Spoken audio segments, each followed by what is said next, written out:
We're going to start out with Dr. Chris Hash, and she's from the School of Social Work.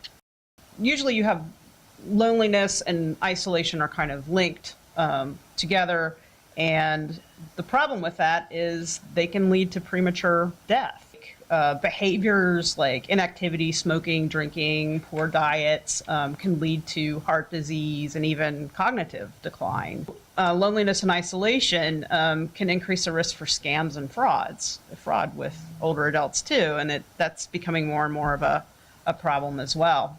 And like I said, the bottom line is loneliness and isolation can lead to premature death because of all these behaviors and things that folks are at risk for. And so just a few statistics that should kind of put it right here to us.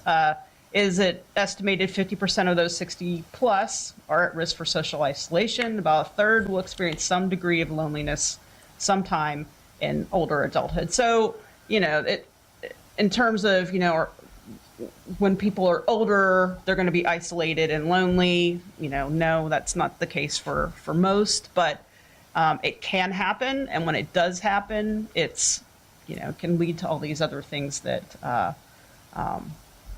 are not good. Kind of coming from where I live and the types of things that I engage in, I would look at this and say being a caregiver, definitely. The caregivers that I work with, depending on whether they have any kind of respite, they can become extremely isolated and lonely. And especially during the pandemic when they would rely on, daily or weekly activities with the care receiver that they would normally do, and now they couldn't do it. Whether it was like going out to lunch once a week or going, different places and visiting people. And so that was huge. And then, I live in West Virginia, so, rural living is a real thing. And we also have, I think, usually the second or third oldest population in the country in terms of the median age. Yep, we are a very, very old state. So the rural living and being the caregiver, I can definitely attest to the increased isolation and loneliness. And then, we also had older people of all ages who were dying alone in hospitals, and, FaceTiming on iPads with their loved ones. So this is not anything we'd ever experienced before. Hopefully we'll never experience again. Thanks, Chris. Terry? A little bit about aging and long COVID. I really hadn't given it much thought until I started looking it up for this presentation, and how it was daily stuff. Like, he was having trouble with extreme fatigue. And what does that mean? Raising his arms, lifting clothes into the closet led to shortness of breath. And that the risk factors are so great, and there hasn't been that much research on it. And, what could it be? Well, they think maybe it could be ongoing inflammation or dysfunctional immune response in an elderly person. And, what's going on with it? Well, maybe you have reservoirs of the virus sitting in the small blood vessels causing possible clots. You could have some residual effects in your heart, your lungs, your kidneys. They think that 32% of the people over 65 might have that had COVID could go into long COVID. Wow. Whereas with younger folks, age 18 to 64, maybe 14%. So 32% versus 14%.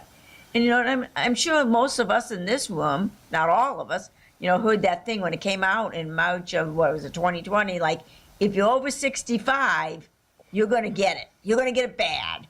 And I was like, I don't think of myself as that age, I guess. And what is it? What happens with that that's relevant right now? Well, it could increase the onset of disabilities that maybe would not have been so prevalent before.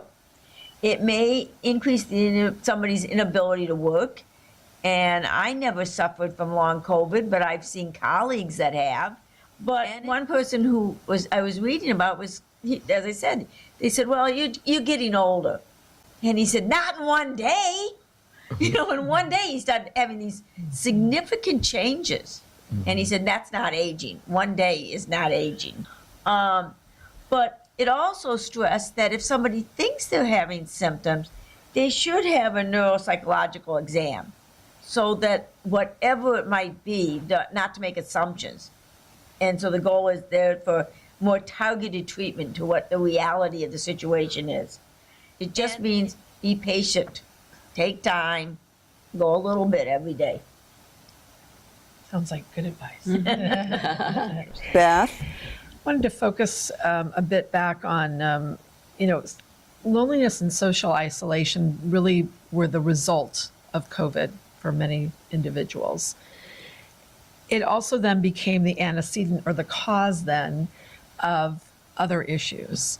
And psychologically, emotionally, things like anxiety and worry, depression, low mood, low energy. Anybody feel just kind of tired all the time? Mm-hmm. You used to get up at 6 or 7 and kind of be ready to go, and then it became 9 o'clock and the alarm's going off and you still don't feel like you're ready to get out of bed.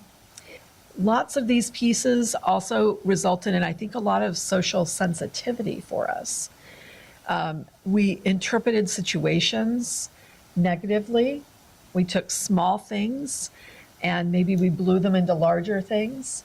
I can't tell you how many conversations I had, particularly with seniors, around the contact that they were having with family members over the phone or maybe in some other small way, that small things became huge. Mm-hmm. They were interpreted in very large ways. And in some ways, that's not surprising because you didn't have a lot of behavior, a lot of interaction, so you tended to focus on those. And again, everyone was going through, I think, their own personal trauma.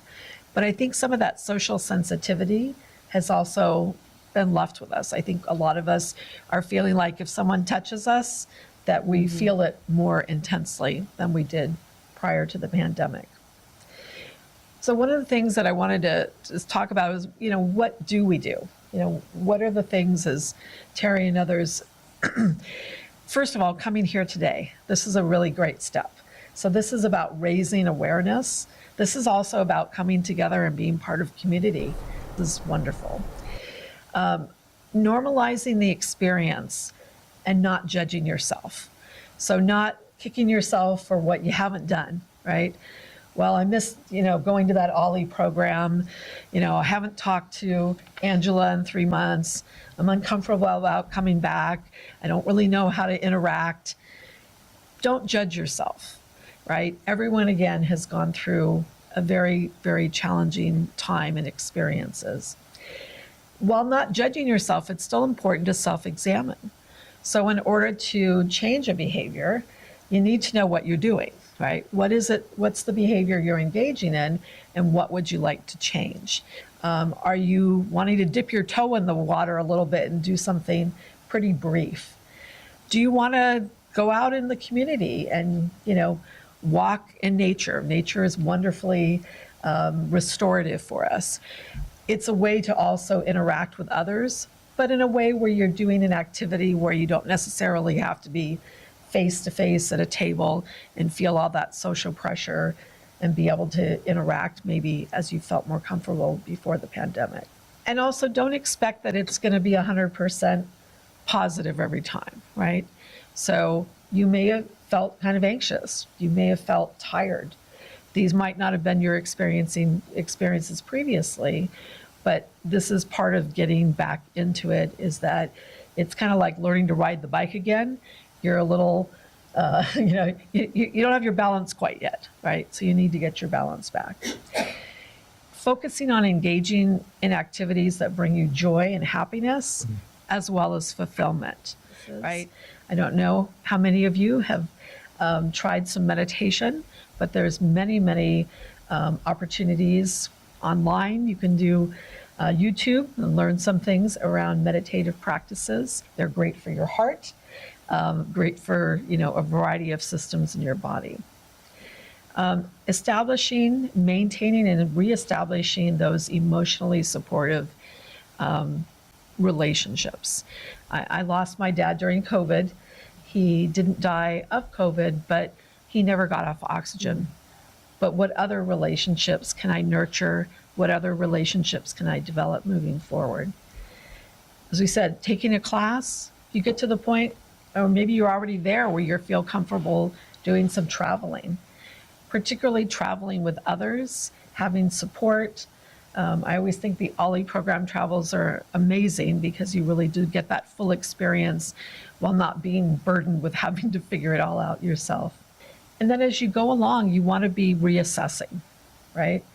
So these are just some thoughts to share with you. And when we get to the Q&A, I'm really excited to learn maybe what you all have been doing so we could take some ideas back from you as well. Thanks, Beth. Diane? I spent a lot of time during the pandemic with the homeless. And if you can imagine how tough it is for you as seniors, all of us as seniors, can you imagine being homeless, being unhoused? But the interesting thing was during the pandemic, none of our people that we see regularly, and we have seen 365 individuals this past year in our clinics. None of them that we know of had got COVID. And we think that there were several things. First of all, they're out there being exposed to all sorts of stuff that they've developed immunities to. You know, it's like babies, you know, that get exposed to germs and stuff early, they develop an immunity. Well, I think our homeless people did the same thing.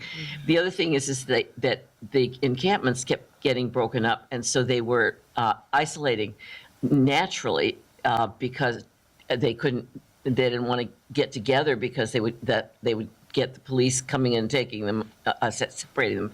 So they lived much alone. So not just because of COVID, but because they were unhoused, and it's dangerous sometimes to be around people, and women especially get robbed and raped during the night, mostly. So they sleep during the day and stay up at night. So I watched that and watched the elders and how they aged so fast because it was just, they had everything going against them. And of course, they're more homeless now among elders than there were because of the cost of housing. I also work with people from Eisenhower, and I run a long COVID support group for all the staff, not just doctors and nurses, because everybody got exposed. It was, you know, when the receptionist welcomed you, she got COVID from you as well. And so it's for all of them. And when Terry was talking about some of the symptoms, one of the group members said she fell asleep at a stoplight. There's a thing called excessive sleepiness, and it comes on you just dramatically. I mean, all of a sudden, you cannot stay awake. It's like narcolepsy.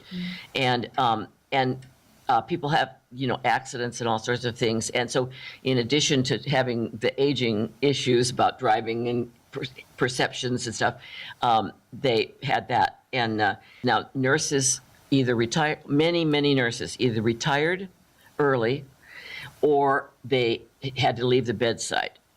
You can't be at the bedside and have memory loss and not be able to remember when you walk in a room why you're there. You know, you can't do that. So you can't be at the bedside. So many of them went to outpatient or to clinics, other things, and took early retirement.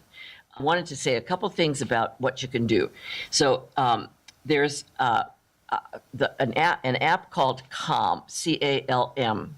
It is the most wonderful app. I recommend it for everybody. The other thing that I'm a smart recovery facilitator for people with addictive behaviors, and we teach them to do VACIs. We call them VACIs. It's vital, absorbing, creative interests.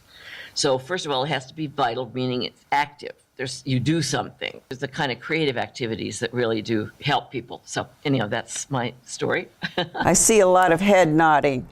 Eric, you've been taking notes. Giving me things to think about. Yeah, for my 10 minutes, I'll try to split it on three quick issues of 3 minutes each or so about one, why did this happen?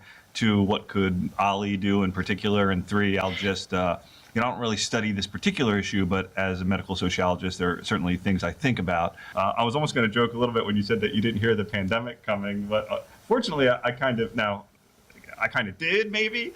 In fact, I used to talk about it in my medical sociology class because I was like, there's still a couple years ago there was the plague. I mean, the plague was happening in Sri Lanka. Right. Now it's something we might be facing for years or maybe in perpetuity, which is why a panel like this is really important. So anyway, I'll leave it there. You guys are amazing. I'm going to applaud all of you. Well done.